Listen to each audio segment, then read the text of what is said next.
SolidWorks 2007 provides many new and improved time-saving features for the designer. The ability to quickly assemble fasteners and create the holes necessary for those fasteners is a need of virtually all designers. SolidWorks Hole Series functionality now allows designers to reuse existing holes, such as the mounting holes found on this vendor-supplied speed reducer. These existing holes can act as a guide for placing fasteners and creating other holes, thereby guaranteeing alignment of the mounting holes with the speed reducer holes. Hole Series automatically selects appropriate hole and fastener types, but also allows you to manually override automated selections to fine-tune your design. You can also select additional hardware to go with your fasteners, such as nuts and washers.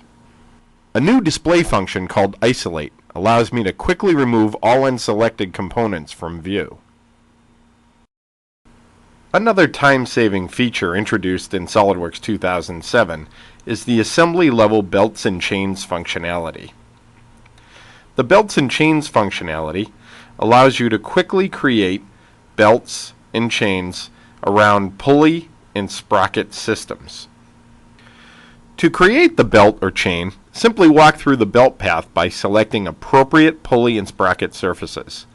Curves can also be selected to allow the selection of virtual pitch circles as a guide for the belt. If a belt ends up on the wrong side of a pulley, it can be easily flipped by use of the arrows. If the system contains belt tensioners, the belt length will automatically change as the tensioner is manipulated.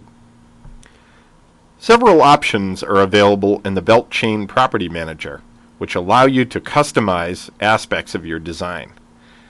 The belt location plane controls axial position of the belt relative to the pulley. Users can also input a belt thickness.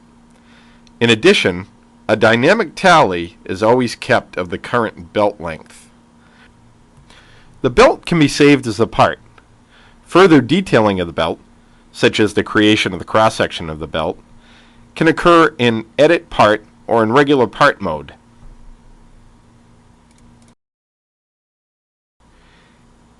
Even after the belt is made into a solid model, manipulation of belt tensioners or pulley locations will result in the modification of the belt upon rebuilding.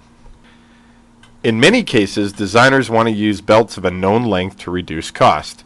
It's cheaper to buy a belt off the shelf than to create a custom one.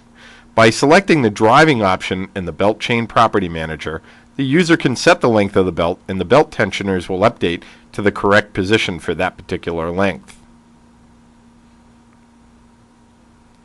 By using the Engage Belt option, all the pulleys in the system will rotate at their correct ratio as the pulleys are put into motion.